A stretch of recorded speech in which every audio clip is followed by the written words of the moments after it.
فرماتے میں نے وہاں سے جا کے حضرت بلال کو نکالا، پیسے دیے، لے کے آیا تو جناب بلال کہنے لگے جلدی جلدی چلو حضور کے پاس، ذرا جلدی جلدی چلو در مصطفیٰ پہ جلدی کرو۔ تو جناب سیدنا بلال حبشی رضی اللہ تعالیٰ عنہ کے جواب میں حضرت ابوبکر صدیق کہنے لگے بلال جلدی نہ کر، جب میں آیا تھا تو حضور تیرے لیے آنسو بہا رہے تھے، اگر تجھے اس حالت میں زخمی دیکھیں گے تو میرے مصطفیٰ کو اور زیادہ رونا پڑے گا، تو میرے ساتھ گھر چل، میں تجھے کپڑے پہناتا ہوں، میں تیرے زخموں پہ پٹی کرتا ہوں۔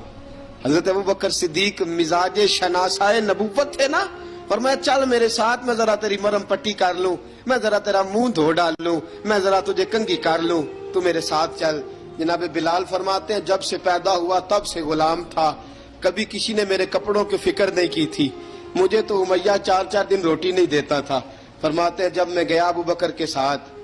ابوبکر صدیق نے ایک چٹائی بچھائی، صدیق اکبر چٹائی کے اوپر میرے ساتھ بیٹھ گئے۔ فرماتے ابوبکر نے تیل منگایا، وہ تیل میرے زخموں پہ،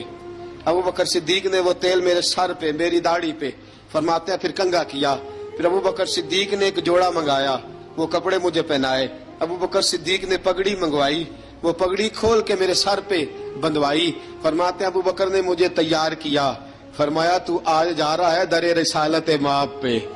در رسالت مآب پہ، آج تو پہنچ رہا ہے حضور کے دروازے پہ، بن کے جوگن مدینے نو جاواں گی میں، جو بیتی نبی نو سنا مانگی میں۔ حضرت جناب سیدنا، اور وہ کسی شاعر نے تو بڑی شاندار بات کی، اس نے کہا بڑی امید ہے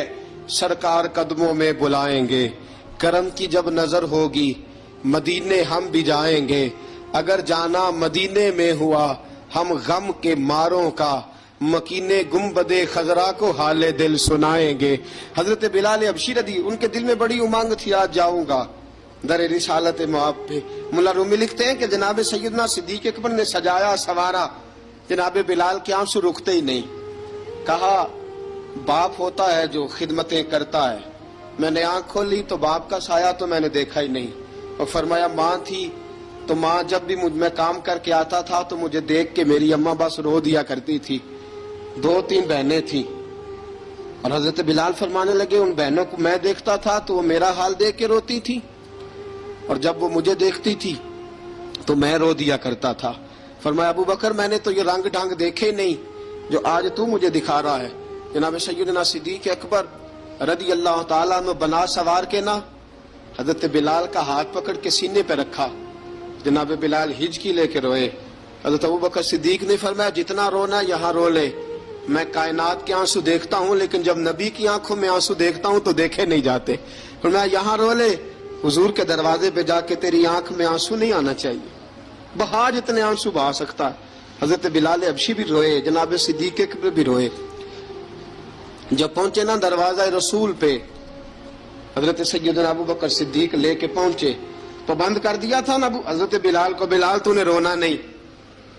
عشق ہوئے تے درد ہوئے تے ہائے نکلے، پھر کوئی نہیں رہندا جر کے۔ حضرت سیدنا بلال حبشی کو لے کے پہنچے در مصطفیٰ پہ، رسول اکرم صلی اللہ تعالی علیہ وسلم نے ایک نظر حضرت بلال پہ ڈالی، جناب بلال نے یوں آنکھ میں لائی تو سر جھکا لیا، وعدہ کیا تھا نا رونا نہیں، سر جھکا لیا۔ اب دوسری نظر نبی کریم صلی اللہ تعالی علیہ وسلم نے جب اٹھائی نا حضرت ابوبکر صدیق کی طرف تو حضور نے فرمایا صدیق تیرا شکریہ، ابوبکر اللہ تجھے جزا دے۔ جب رسول پاک کی زبان سے یہ لفظ نکلے تو جناب صدیق اکبر نے ہاتھ اٹھائے، یوں ہاتھ باندھے جب رسول پاک کے سامنے تو سب سے زیادہ آنسو ابوبکر صدیق کے اپنے نکل گئے۔ کہا یا رسول اللہ میں غریب بے نوا، تو امیر حرم، تو کجا من کجا۔ کہا حضور یہ شکریہ کے لفظ، یا رسول اللہ میں کہاں اور آپ کا شکریہ کہاں۔ نبی پاک صلی اللہ علیہ وسلم نے فرمایا ابوبکر کاش تو تھوڑے سے پیسے میرے بھی ملا لیتا، بلال کو خریدنے میں میرا بھی حصہ ڈال لیتا، میں چاہتا تھا۔ ابوبکر پھر روئے، کہا یا رسول اللہ میرے پیسے کس کے ہیں؟ آقا میں بھی آپ کا، یہ بھی آپ کے۔ جناب سیدنا بلال حبشی رضی اللہ تعالیٰ عنہ کی طرف حضور نے دیکھا تو فرمایا بلال آ یار ذرا سینے سے تو لگ جا۔ اب حضرت بلال دوڑے، جب رسول پاک کے سینے سے لگے تو ایک جملہ میرے محبوب کی زبان سے، فرمایا بلال تو نے بڑی سختیاں برداشت کی ہیں, تجھے میرا اللہ ہی جزا عطا فرمائے گا.